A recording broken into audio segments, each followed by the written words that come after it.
Olá pessoal, bom, estou eu aqui de novo, professor Thiago, Física 1, aulinha para nosso preparatório aqui do Enem.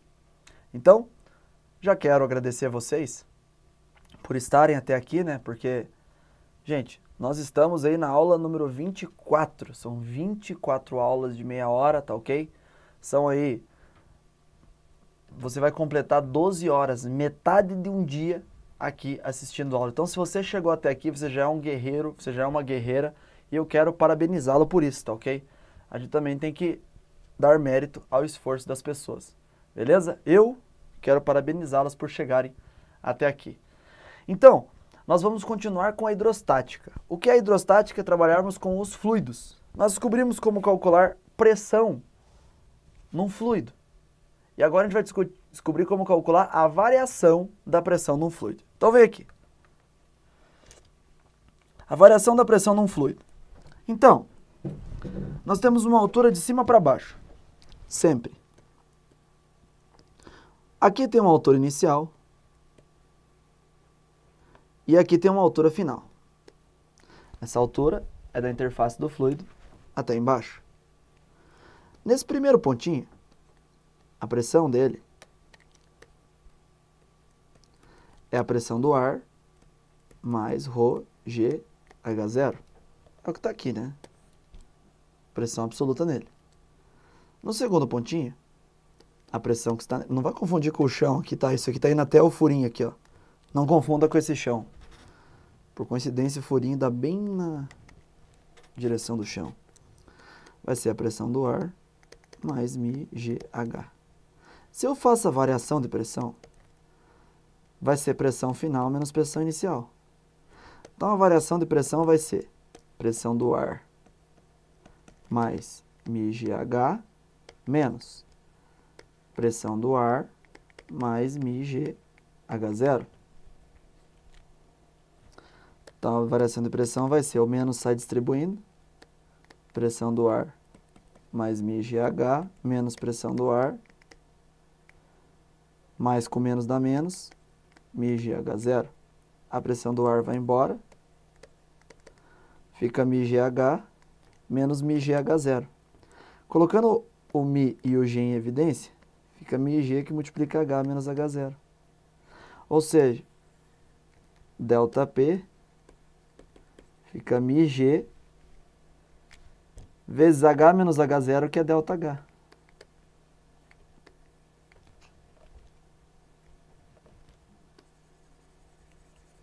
Tá aí. A variação de pressão é μg vezes ΔH. Esse, senhores, é o teorema de Stevin. Tá?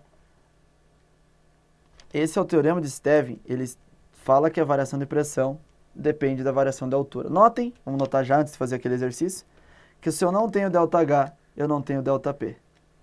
Nota isso. Se eu não tenho diferença de altura, eu não tenho ΔP. E é óbvio que de cima para baixo a pressão vai ficando maior. Aqui a pressão é pequena, ele escorre pouco, aqui a pressão é grande, ele escorre bastante, com alta velocidade. Olha lá, ó, 29. No manual de pressão, no manual de uma torneira elétrica, no manual de pressão, são fornecidas instruções básicas de instalação para que o produto funcione corretamente. Se a torneira for conectada à caixa d'água domiciliar, a pressão da água na entrada da torneira deve ser no mínimo 18 kPa e no máximo 38 kPa. Para pressões de água entre 38 kPa e 75 kPa, ou água proveniente diretamente da rede pública, é necessário utilizar o redutor de pressão, que acompanha o produto. Essa torneira elétrica pode ser instalada em um prédio ou em uma casa. Então ele colocou ali algumas coisas. Considere a massa específica da água 1000. Está no SI, né? Quilograma por metro cúbico. Está no sistema internacional. E a aceleração da gravidade 10.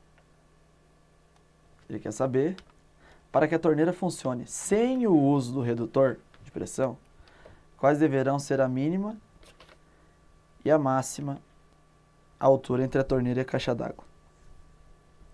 Então, lá da saída da caixa d'água tem que ter uma altura. O redutor de pressão é tipo uma bucha que você põe para diminuir, como o nome diz, a pressão. Vamos lá, sem o redutor de pressão. Para a água entre 38 e 75, é necessário utilizar o redutor de pressão. Ele fala aqui.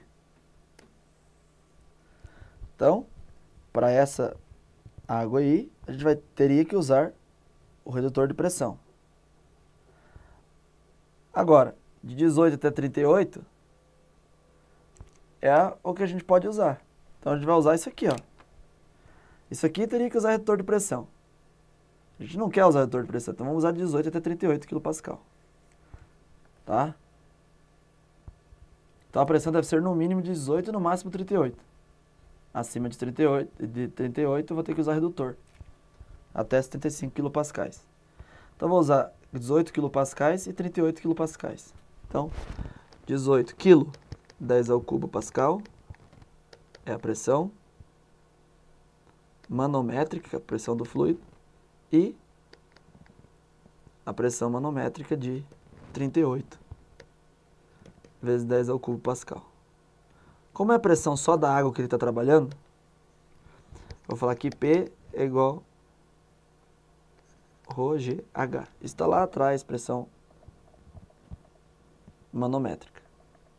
Como a gente só estava deduzindo até essa aula, agora que a gente vai fazer exercício disso aqui. Então, a pressão 1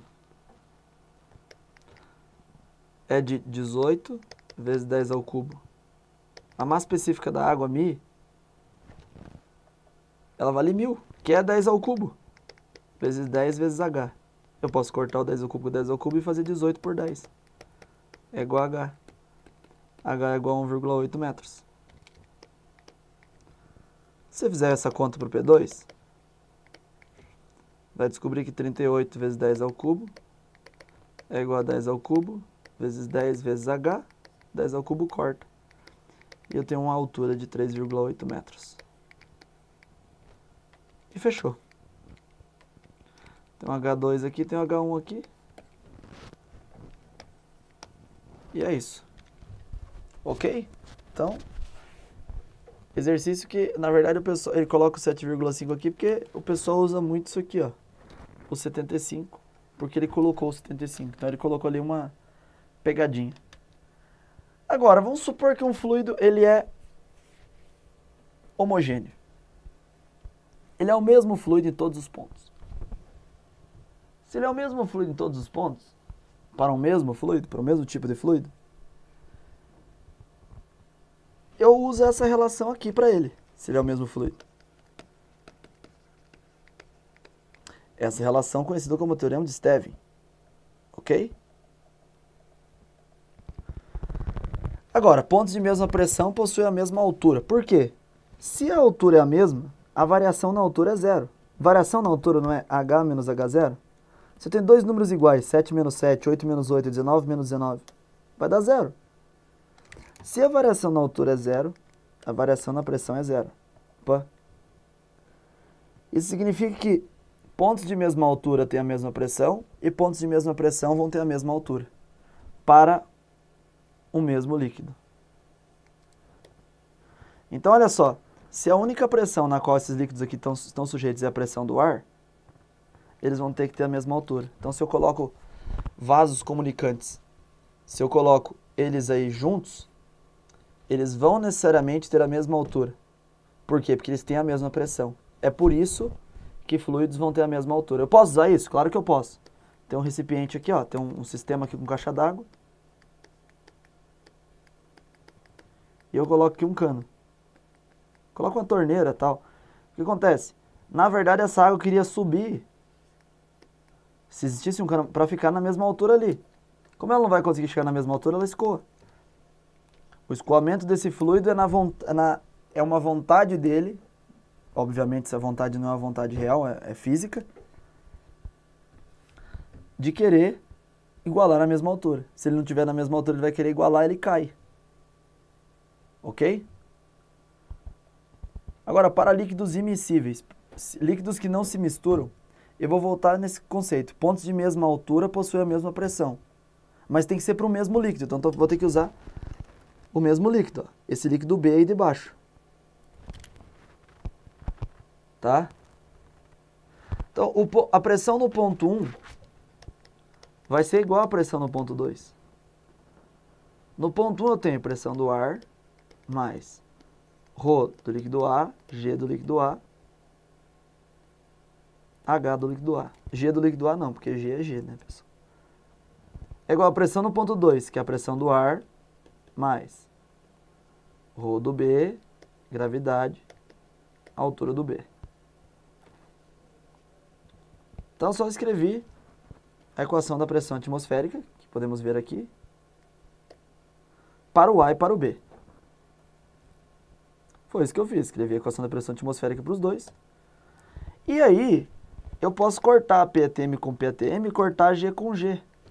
Eu tenho que MAHA é igual a MBHB. Cortando isso aí, ó, pam, tem uma relação que você pode ver que ela é bem mais fácil de trabalhar. Agora, eu quero que você entenda isso. Vamos brincar com a física disso. Olha o A e olha o B. Vamos dar uma brincada com essa física. Vem pra cá. O A tem uma altura maior.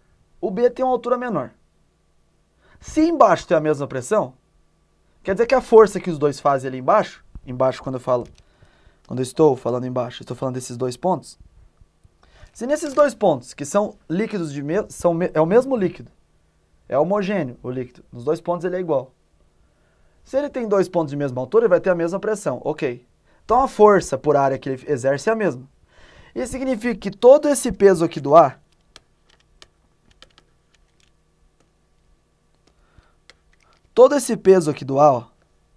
ó, é igual a todo esse peso aqui do B. Se todo o peso do A é igual ao peso do B e o A tem esse tamanho e o B tem esse tamanho, olha o que dá pra gente tirar. Se o peso do A é igual ao peso do B, a massa do A é igual à massa do B. Se densidade é massa por volume, se as massas são iguais, o A tem um volume maior. Olha o tamanho do A, o tamanho do B. O A tem volume maior. Se o volume do A é maior, ele é menos denso. Esse líquido que sobe bastante, ele é o menos denso. O outro é o mais denso. Sacaram a ideia? O que sobe mais é o menos denso e o outro é o mais denso. É bom saber isso. É bom chegar lá na prova e dar uns tiros aí certeiros nessa parte aí, beleza? Então, tá dado esse recado para vocês. O que sobe mais, ele é menos denso. Ah, mas dá para ver isso de uma forma diferente. Alguns alunos podem dizer, claro que dá. Ó, HA é igual a MB, HB dividido por MA. O ponto que é menos denso sobe mais. Olha aí, ó. Sem problemas também de fazer essa análise assim. O importante é entender a física por trás disso. 31. A aparelhagem mostrada na figura abaixo calcula a densidade do petróleo. Ela é composta de um tubo em forma de U com água e petróleo. Opa, você já se ligou que vai ter que olhar para a interface aqui, ó, superfície de separação entre dois líquidos. Considere a densidade da água igual a 1000 kg por metro cúbico. Hzinho igual a 4, Dzinho igual a 5. Ele quer saber o valor da densidade do petróleo. Bom, isso aqui pode ser utilizado como densímetro, né? Como um medidor. Mesmo que, olhando para cá, um medidor tanto quanto rústico, mas é um medidor de densidade. Então, se eu tenho um ponto A aqui e um ponto B aqui, vou falar que MAHA é igual a MBHB. Para não ficar usando AABB, Mi do petróleo é a altura do petróleo, Mi da água é a altura da água. Pronto. Não, vou escrever assim, ó. Mi da água, a altura da água, Mi do petróleo, a altura do petróleo. Densidade da água é 1000. A altura da água. Dzinho, que tem água. Dzinho não, H tem 4 centímetros aqui, ó. Ó, se o petróleo subiu mais é porque ele é menos denso, a gente já sabe disso. Tem que dar menos de 1000, isso aqui já tá fora.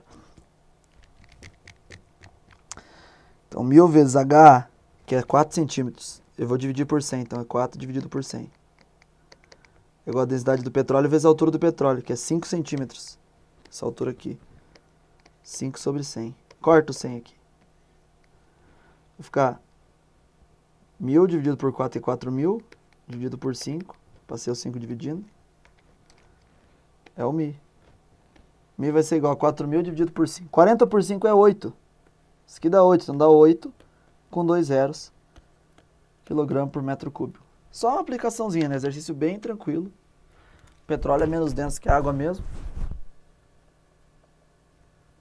Olha lá, ó. Em um líquido em repouso, dentro do recipiente fechado, as pressões dos pontos A e B são... Opa, só um minutinho. Aqui, ó. Esse exercício ficou fora de ordem, tá, pessoal? Ignora ele por enquanto. Vamos falar sobre o Teorema de Pascal. Ok? O que é o Teorema de Pascal? O Teorema de Pascal é um teorema interessantíssimo, porque ele vai remeter a quê? A variações de pressão.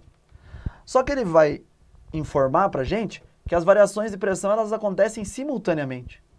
Como assim simultaneamente? Se eu pego, por exemplo, uma garrafa e aperto ela, pego a garrafa e aperto. Se eu apertei nesse ponto, automaticamente todos os pontos do fluido serão comunicados que houve um aumento de pressão. Vai aumentar a pressão em todos os pontos do fluido. Ele é muito útil, por exemplo, para um airbag do carro. O que é o airbag? O carro está lá, o piloto está dirigindo e de repente acontece uma aceleração muito alta. Uma batida. Bateu. Quando ele bate, ocorre um súbito aumento de pressão, porque tem uma força, numa área tem pressão. E aí, essa pressão em qualquer ponto do carro, ou quaisquer pontos do carro, se qualquer ponto tiver essa pressão, ela vai ser comunicada ao airbag e ele vai armar. Se não existisse o Teorema de Pascal, você bateria o carro a parte da frente, não tinha como ter essa comunicação com a parte de trás. Não tinha o que fazer. Se não existisse o Teorema de Pascal, quando você pisasse no freio, não ia ter como aquele fluido comunicar lá pro sistema de freio, para, por exemplo, o freio dianteiro do carro, pressionar a pastilha. A pastilha pressionar o disco. Então, não ia ter como, a hora que você aperta lá, a pastilha pressionar o disco se não existisse o Teorema de Pascal. Se a hora que eu pressionasse essa parte da mangueirinha, esse fluido não comunicasse lá para a última parte, opa, houve um aumento de pressão. Então, esse Teorema de Pascal ele é muito útil. Ele serve para várias coisas. E a primeira coisa é essa, ó. Você bate o martelinho ali, pam. Não que isso seja uma utilidade do Teorema de Pascal, mas você bate o martelinho ali, pam. A hora que você bater o martelinho aqui, ele já comunica para o outro lado. A variação de pressão em um ponto de um fluido é distribuída igualmente a todos os pontos desse mesmo fluido. Então, claro, se eu aumentei 1 Pascal desse lado, vai aumentar 1 Pascal em todos os pontos. Eu não falei que a pressão é igual. Ela vai ser diferente, porque alturas diferentes têm pressões diferentes. Eu falei que a variação de pressão é igual. Vamos fazer um exemplo disso.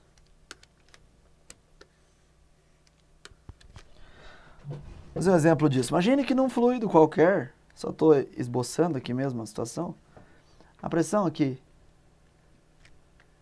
ó, é de 700 pascais, é um fluido estranho. 800, vou colocar quilopascais. 800 quilopascais, 900 quilopascais.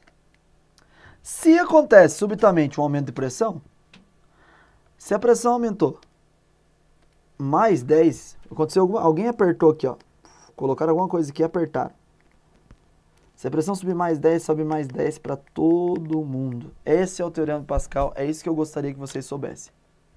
Olha lá, ó, ER. Agora eu voltei aqui. Em um líquido em repouso, dentro do recipiente fechado, as pressões são 2 vezes 10 a quinta e 5 vezes 10 a quinta. Se de alguma forma aumentarmos a pressão no ponto B para 8 vezes 10 a quinta.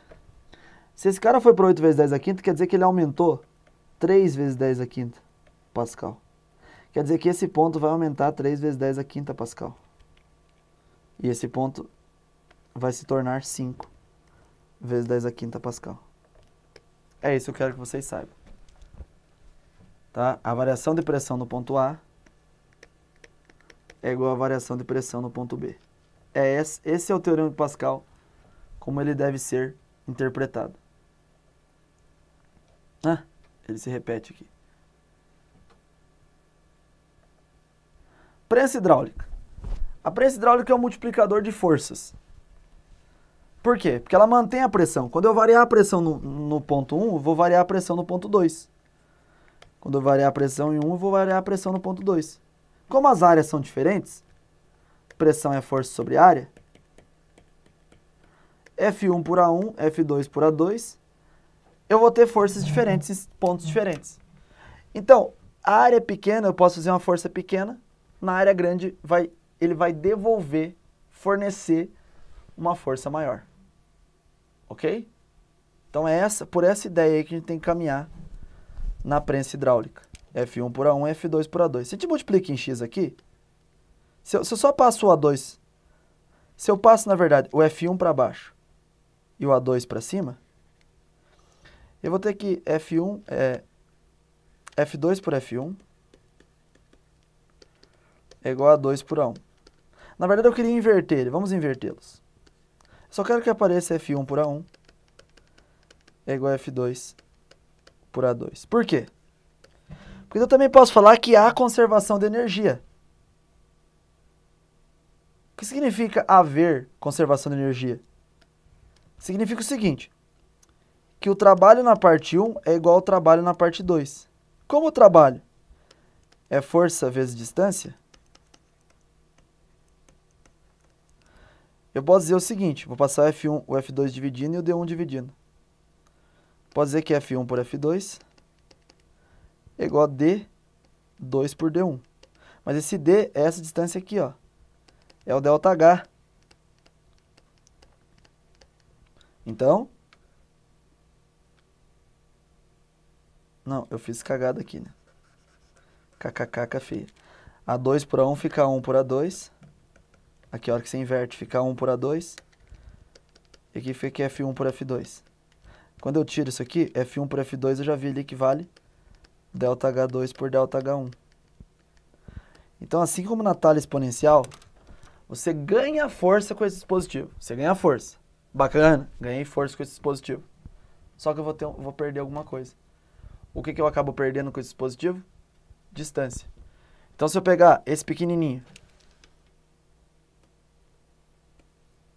se eu pegar ele e apertá-lo, eu vou ter que apertar muito aqui para subir só um pouquinho aqui. Então, ele desce muito e sobe só um pouquinho aqui. Mas eu ganho força. Se aqui eu faço 30 newtons, isso aqui eu posso fazer... Ele pode me fornecer ali 6.000 newtons. Acabou ficando sobreposto aqui, né? Se bem que essas unidades você já conhecia. O que é importante é chegar nessa equação. Enem 2013. Para oferecer acessibilidade aos portadores de dificuldade de locomoção, é utilizado em ônibus e automóveis o elevador hidráulico. Nesse dispositivo é usada uma bomba elétrica para forçar um fluido a passar de uma tubulação estreita para outra mais larga. E dessa forma acionar um pistão que movimenta a plataforma. Então, considera um elevador hidráulico cuja área da cabeça do pistão seja 5 vezes maior do que a área da tubulação que sai da bomba. Então, nós temos aqui um elevador hidráulico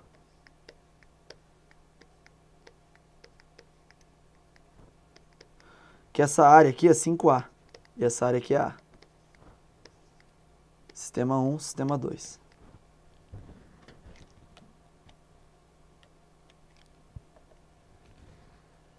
Desprezando uma aceleração gravitacional e considerando uma aceleração gravitacional de 10 metros por segundo ao quadrado, deseja-se levar uma pessoa de 65 kg e uma cadeira de rodas de 15 kg sobre a plataforma de 20 kg.